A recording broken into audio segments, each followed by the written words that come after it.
My husband hated me for an entire decade after the death of his true love. I tried everything to please him, but he only scoffed. If you really want to make me happy, go to hell. That hit hard.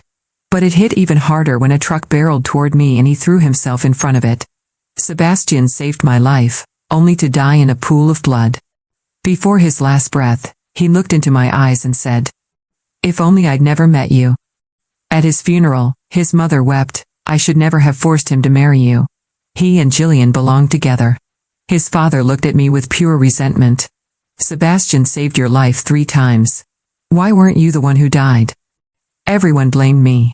Even I did. I was kicked out of the funeral. 3 years later, a time machine was invented. I didn't hesitate, I traveled back. This time, I would cut all ties with Sebastian. Let him be happy. Let everyone be happy. But something went wrong. The machine didn't take me to the beginning. I opened my eyes and there he was, Sebastian Payne, 13 years younger, standing in front of City Hall. We were moments away from getting married. His voice hit me like ice. "My parents are threatening to kill themselves if I don't marry you, Sienna Rouse. You must be proud. But even if we go through with this, what do you think you'll get out of it? Happiness?" He smirked. The Sebastian from the future was colder, calm and guarded. But this younger version still carried fire in his eyes. "Sebastian," I said, steadying my breath, "you don't want to marry me because you love Jillian Brown, right?" He stiffened slightly, then scoffed. "Yeah.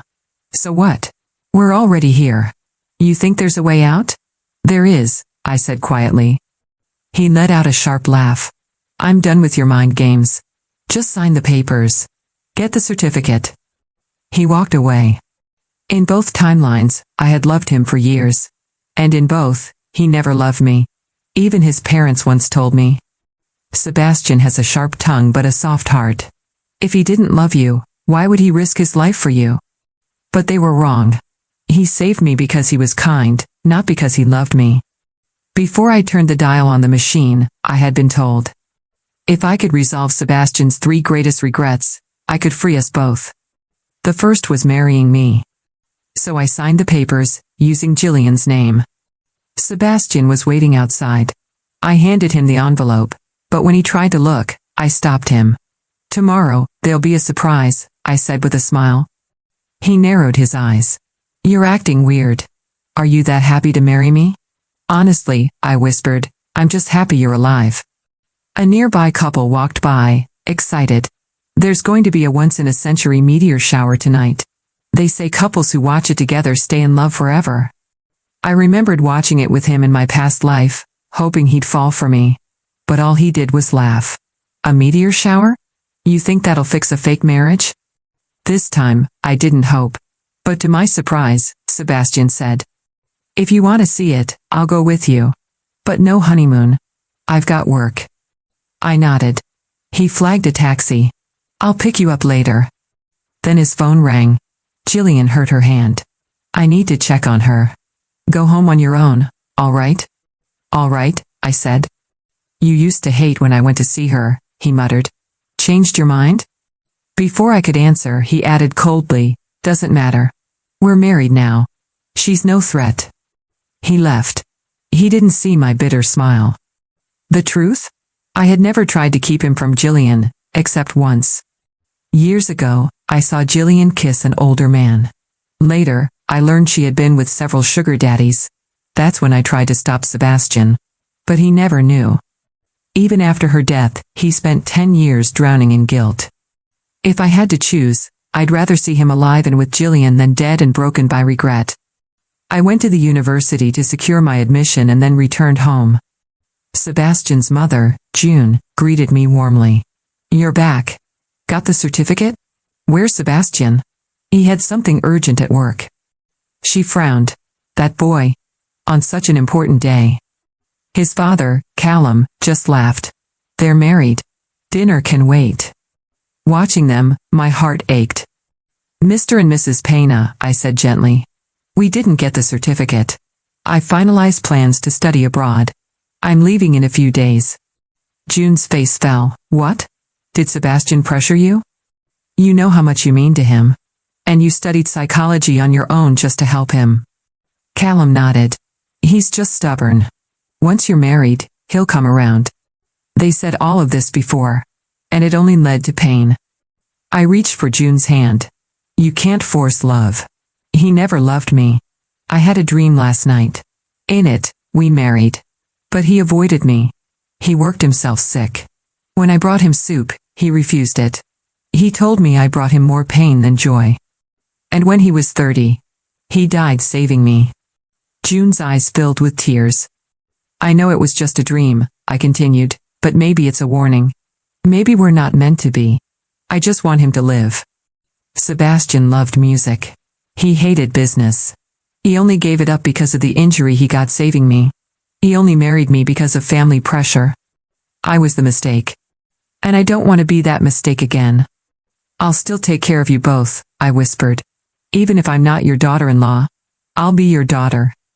They nodded, silently weeping. That was his second regret, not standing up to his parents. Maybe, in this timeline, I helped him do that. The time machine gave me 36 hours. One regret remained. As night fell, I walked to the observatory alone. The stars were just beginning to fall. The wind was gentle atop the observatory hill, brushing against my skin like a whisper from the universe, reminding me that time was fleeting. I looked up. The sky was dark velvet, scattered with stars. The meteor shower hadn't started yet, but even without it, the view was breathtaking. It had been 13 years since I last stood in this exact spot, watching the heavens and foolishly hoping the stars could fix a broken heart. A soft set of footsteps approached from behind. I didn't turn around. I thought you'd be gone by now. Sebastian's voice broke the silence. I turned slightly. I wanted to see the meteor shower. You really like this kind of stuff, huh? He stepped beside me, hands tucked into his coat pockets. You and your silly dreams. I didn't flinch at the mockery. I knew him too well. His insults were armor he had built to protect wounds he never let anyone see. Instead, I smiled gently. I guess I've always liked things that don't last. Maybe that's why I held on to you for so long. That caught him off guard. He shifted, glancing sideways. You're talking like we're not married. I exhaled. Because we're not. Not really. You just haven't read the papers yet. A flash of confusion crossed his face, followed by a scoff. What are you trying to do, Sienna? Win some moral high ground? Prove you're better than me? No, I whispered. I'm just trying to set you free. The first meteor streaked across the sky, long and golden. Then another. Soon, dozens painted trails of light above us. Sebastian fell silent. Jillian, I said quietly, she's waiting for you. At the clinic. Her hand's worse than you think. He looked at me sharply. How do you know that? I just do. Go to her, Sebastian. And this time, don't let her go.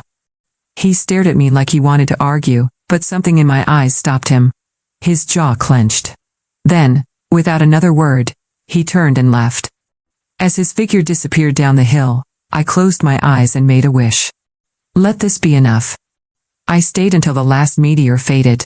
Alone, but at peace. When I returned to the hotel, the time machine's interface was blinking softly. 34 hours had passed. I had 2 left. Sebastian's third and final regret was not saving Jillian. And this time, I had given him that chance. I sat down, clutching the journal page I had ripped from his old notebook before the jump. His regrets were inked with so much pain, the handwriting shaky. If I truly succeeded in resolving them all, then when I returned to my time, Sebastian might still be alive. I pressed my hand over my heart. Please, let him be alive. The time machine glowed faintly in the dark hotel room, its core humming like a distant heartbeat. My hands trembled as I reached for it. Only 2 hours left. If I didn't return before time ran out, I'd be trapped in this past forever, or worse, erased entirely. I sat on the edge of the bed, the silence around me thick with uncertainty. Had I done enough?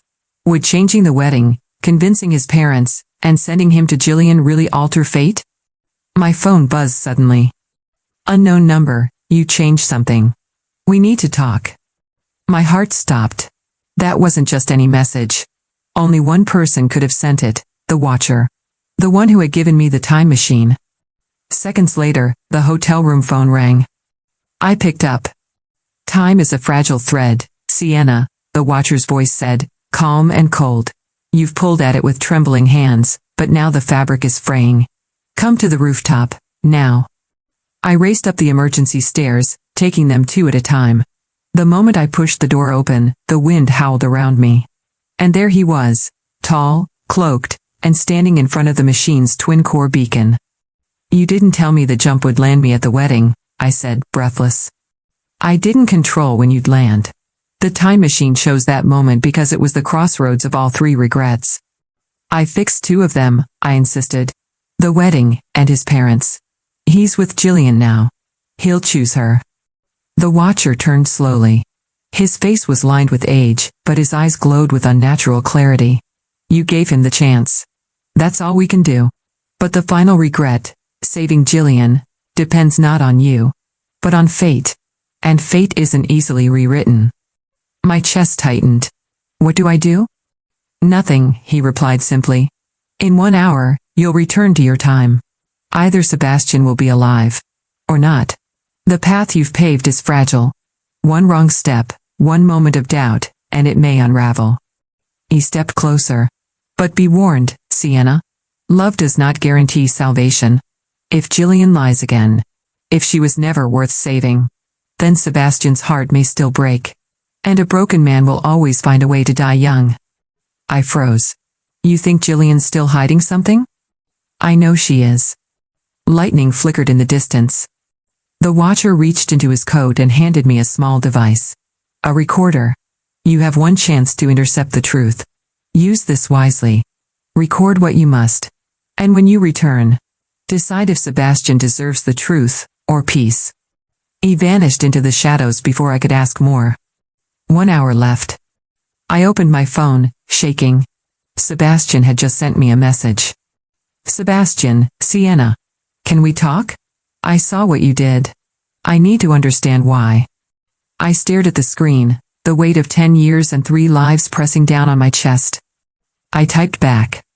Meet me at the alley behind Wren Street. The one where we first met. The place where he'd saved me. The first time. The place where the piano prodigy lost his future for a girl who loved him too much. I didn't know what I'd find there. But I knew who I was going to fight for. The alley hadn't changed. 13 years later, or earlier, depending on how you looked at it, it still smelled faintly of damp concrete and forgotten promises. Rusted pipes lined the brick walls, and a flickering street lamp buzzed overhead. I wrapped my coat tighter around myself as the wind whipped down the narrow corridor. Sebastian was already there. He leaned against the wall in the exact spot he had once bled for me, hands buried deep in his pockets, his expression unreadable. His sharp jaw was clenched, but his eyes, those damn eyes, were stormy and restless. You picked a strange place to meet, he muttered. I picked the place where everything changed, I replied softly. He looked up, gaze flickering with unease. Why did you put Jillian's name on the license? Because I wanted you to have the life you should have had, I said. Not the one that was forced on you. Not with me. Not out of guilt or pressure. You think I married you out of guilt? His voice was sharp, cutting. You think that's why I risked my life for you? 3 times? My breath caught. Didn't you? Silence. His gaze dropped. You don't understand. I understand enough, I said. I read your journal, Sebastian. Your regrets. Regret number 1, marrying me. Regret number 2, not standing up to your parents. Regret number 3. He looked up sharply. Not saving Jillian. For a moment, he looked like I'd slapped him. How do you know all that? Because I had to know. Because I'm not the same Sienna. I came back to change your ending. Sebastian stepped forward, his face darkening. Is that what this is to you? Some twisted redemption story? You think if you play hero and bow out gracefully, I'll be grateful? No. My voice cracked. I think, if I can stop you from dying, it'll finally be worth the pain. He looked at me then, really looked at me. Dying? My hand reached for the recorder in my pocket, but I didn't press play yet. You're supposed to die, Sebastian, I said. At 30. Trying to save me, again. Because you never stopped trying to protect me. Even when you hated me. He opened his mouth, but the words didn't come. Don't you see? I whispered. Even after all the bitterness, the distance, the resentment, you still threw yourself in front of a truck to save me. You may have hated me, but your heart never changed. Tears threatened to fall, but I kept my voice steady. I came back to stop that from happening. To give you your life back.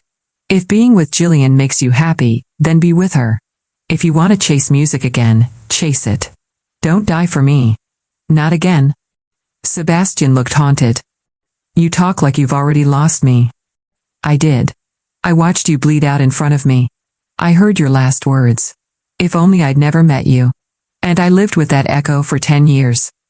He turned away, running a hand through his hair. I didn't mean it. It doesn't matter. I smiled, heartbreaking. I forgave you anyway. Then, I pulled out the recorder and clicked play. Jillian's voice came through, shaky, panicked. A voicemail from her phone, recorded the day before the wedding. I told Sebastian the baby wasn't his. I needed money, so I told the truth to his mom.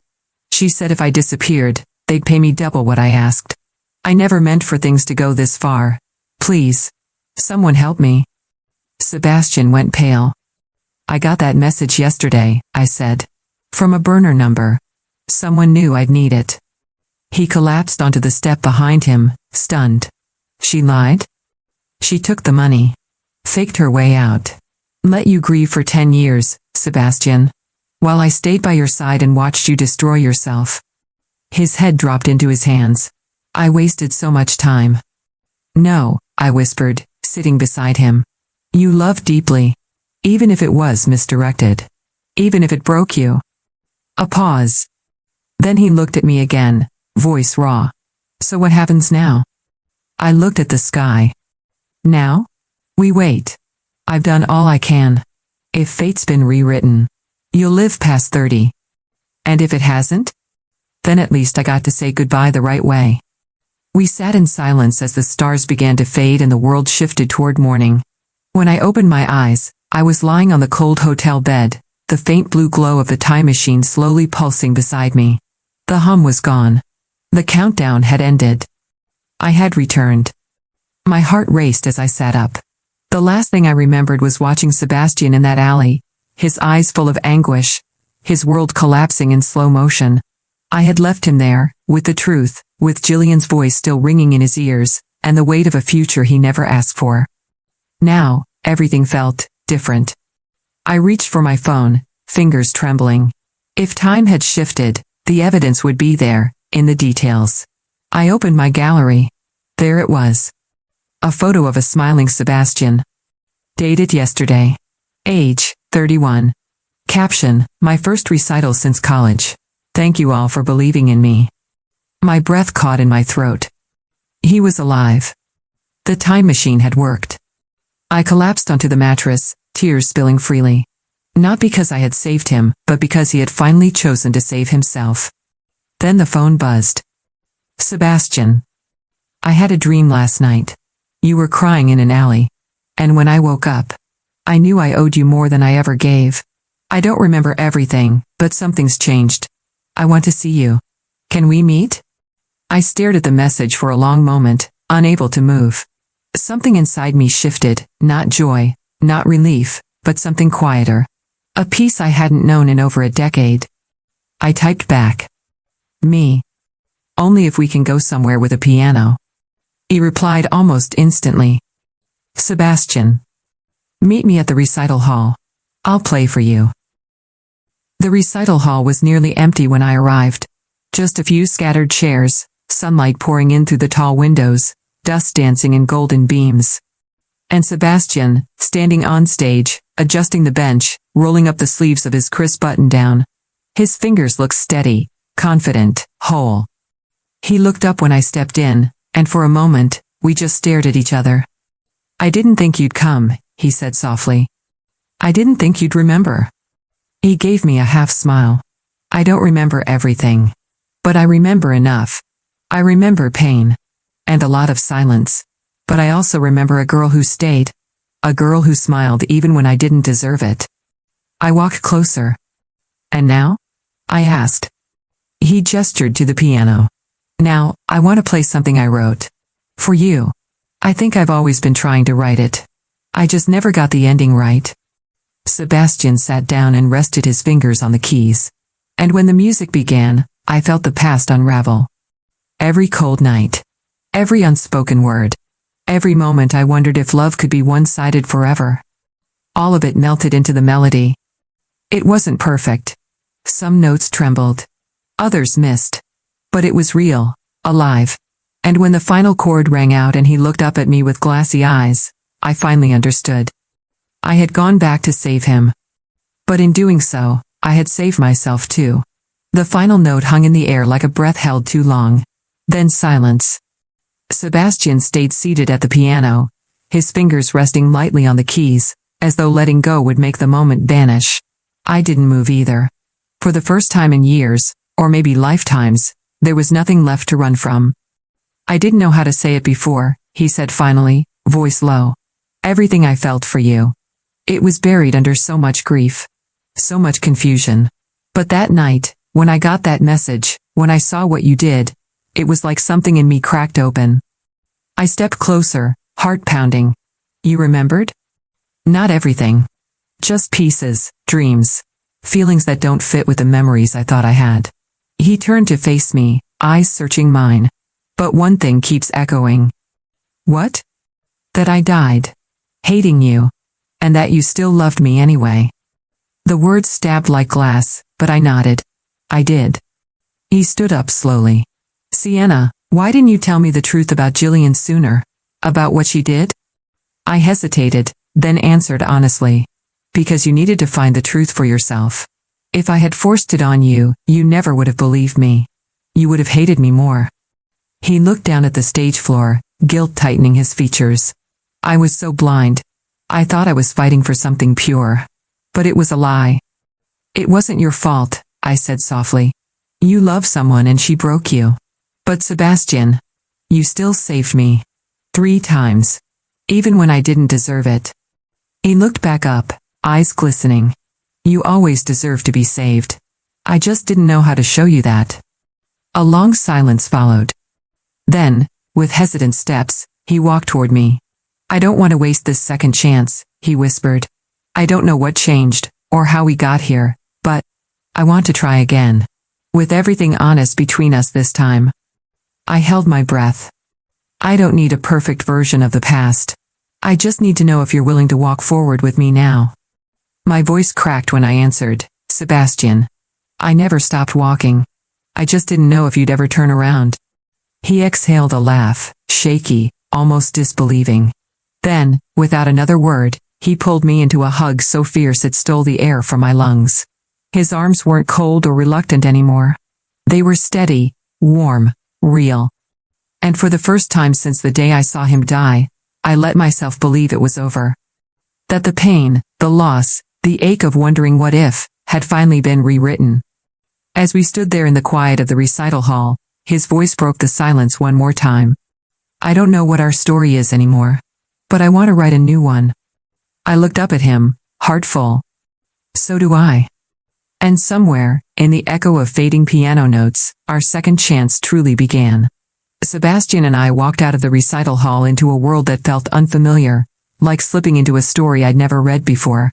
The sky was pale with morning light, the streets still quiet. Everything around us looked the same, but everything inside us had changed. I called my mother this morning, Sebastian said, as we walked slowly down the sidewalk. Told her about the truth. About Jillian. About everything. I glanced at him carefully. How did she take it? He exhaled a long breath, badly. But also, with guilt. She said she'd always suspected something, but she wanted so badly to believe Jillian was the right choice for me, that she ignored her instincts. I nodded. She wasn't the only one. He stopped walking. Sienna, I need to ask you something. When I said I wished I'd never met you. Was that true? My stomach twisted. It hurt more than anything, but I understood why you said it. You were dying. In pain. And full of regret.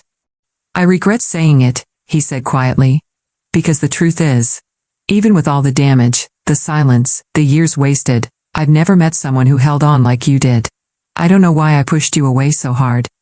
I looked at him, voice barely audible. Because you thought you didn't deserve love. He blinked. You thought you had to atone, I continued. For Jillian. For your injury. For being forced into a life you didn't want. But the truth is, Sebastian, you were worthy of love the whole time. His eyes filled with something unspoken. Something raw. Then, he took my hand. So what now? Do we try again? Start over. I paused, squeezing his fingers gently. We don't need to start over. We need to start forward. He smiled faintly, the kind of smile that didn't reach his lips before, but now began to. That afternoon, we sat at a small cafe, something ordinary we hadn't done in what felt like forever. Sebastian scrolled through his phone and then looked up, brow furrowed. You applied to study abroad. But didn't go. Not in this timeline, I answered, sipping my tea. He tilted his head. You always wanted to go. Why didn't you?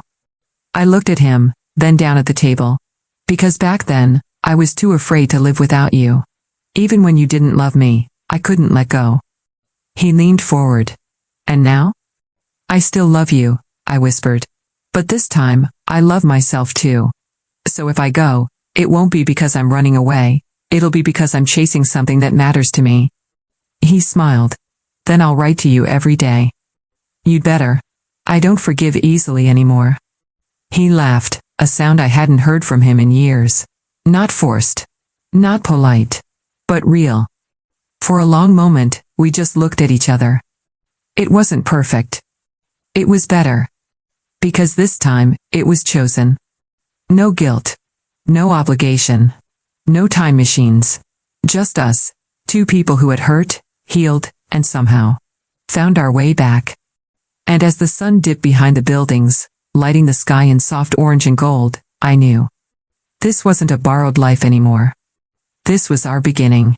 The next few weeks passed like pages in a journal I never thought I'd get to write. Each day was simple, ordinary, even mundane, but it was exactly the kind of peace I'd once thought impossible. No whispered resentments. No walking on glass. Just two people, relearning how to exist side by side. Sebastian and I didn't rush anything. There were still shadows between us, but they no longer haunted. They only reminded us of what we'd survived. One rainy evening, as we stood beneath the awning of a bookstore, watching the storm blur the world into watercolor streaks, Sebastian turned to me. Do you ever think about what would have happened if the accident still occurred? I froze. He continued, if the truck had hit you. Or me. If none of this had changed? All the time, I admitted. There are nights I wake up expecting to hear your last words. Expecting to lose you all over again. He looked away, his jaw tense. And if I hadn't remembered, if none of those memories had come back? I smiled sadly. I didn't come back to make you remember, Sebastian. I came back to let you live. He took my hand, slowly intertwining our fingers. Then let's not waste the time we've been given. A few days later, I returned to the alley. Not for closure, but to thank it. That forgotten stretch of broken pavement had marked our beginning, our unraveling, and, strangely, our renewal. I stood quietly in the fading afternoon light, watching raindrops slide down the walls like teardrops time had finally let go of. That's when I heard footsteps behind me. I knew I'd find you here, Sebastian said. I turned to him. You remembered this place. I don't think I ever forgot. He paused. This is where I made the mistake of thinking you were just someone I saved, instead of someone who saved me. My throat tightened. You saved me more than once. And now, he said, I want to give you something. He reached into his coat and pulled out a folded piece of paper. It was old, slightly crinkled, the edges worn by time. My journal, he explained. The real one. From before everything fell apart. I unfolded it slowly. The ink was faded, but still legible. 3 lines stared back at me. I regret marrying Sienna when I couldn't love her properly. I regret not standing up to my parents. I regret not saving Jillian. And beneath it, written in fresher ink. But now, I regret all the time I wasted not seeing Sienna for who she really was.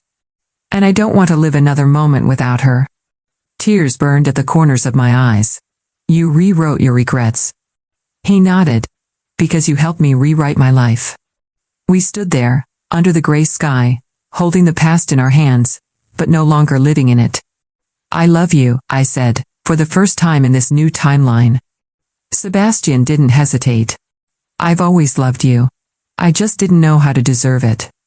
And in that moment, I realized something profound. We hadn't changed fate. We had simply earned our way out of it. The day I left for my graduate program overseas, the airport buzzed with the chaos of goodbyes and new beginnings. Sebastian stood beside me at the gate, his hands buried in his jacket pockets, but his eyes never left mine. Are you sure you want to do this? He asked, though there was no anger in his voice, only a quiet kind of ache. I've never been more sure of anything, I said. This isn't goodbye. It's just the life I was always meant to live. Not the version of me that clung to you in silence. The version that found her own voice. He nodded, lips pressed together. And when you come back? I smiled. If our paths still align, then maybe it won't be about saving each other anymore. Maybe it'll just be about being. He reached into his bag and pulled out a small box. I wasn't going to give this to you yet, but I figured you should choose when. Inside was a necklace, silver, with a tiny pendant shaped like a comet. The kind that streaks across the sky once in a lifetime. For the girl who waited for a meteor shower to change her life, he said. I closed my hand around it, overwhelmed. Thank you. For everything. No, he said, his voice steady. Thank you. For going back. For changing the ending. I leaned in, pressing a soft kiss to his cheek. I didn't change it alone. As they called final boarding, I stepped onto the plane, carrying nothing with me except a suitcase, a comet, and the full weight of a story rewritten not with miracles, but with choice. 1 year later, I returned home to a small city that had changed just enough to feel new. At the local gallery, a charity auction was being held. The centerpiece, a piano piece composed and performed by Sebastian Payne. Proceeds went toward music therapy for trauma survivors. I watched from the crowd as he sat at the grand piano, posture relaxed, confidence flowing from his fingers into the keys. This time, there was no hesitation. No shadow of Jillian. No burden of the past. Only light. After the performance, he spotted me before I could approach him. He broke into a grin, one I hadn't seen in years. I was hoping you'd come. I wouldn't miss it, I said, holding up the pendant he'd given me. Still wearing it. I'm glad. He stepped closer, lowering his voice. I have something for you. He handed me a worn leather-bound book.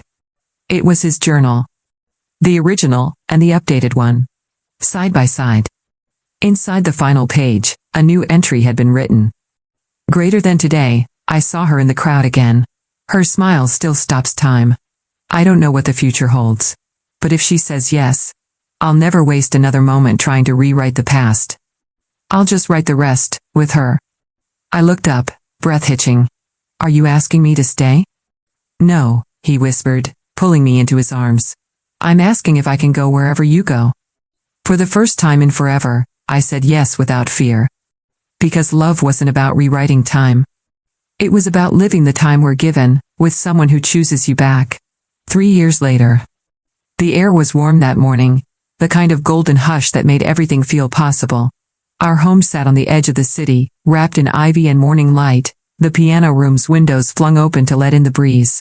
Inside, I sat curled on the window seat, coffee in hand, listening to the quiet hum of keys being tested in the next room. Sebastian never played the same song twice. He said music was like love, it had to be lived, not repeated. I glanced down at my laptop, rereading the last paragraph of the manuscript I'd spent the last 6 months writing. It was a memoir. Not just mine, ours. Not the tragic version that had nearly come true. The real one. The one where a woman used a second chance not to rewrite the man she loved, but to release him from the past.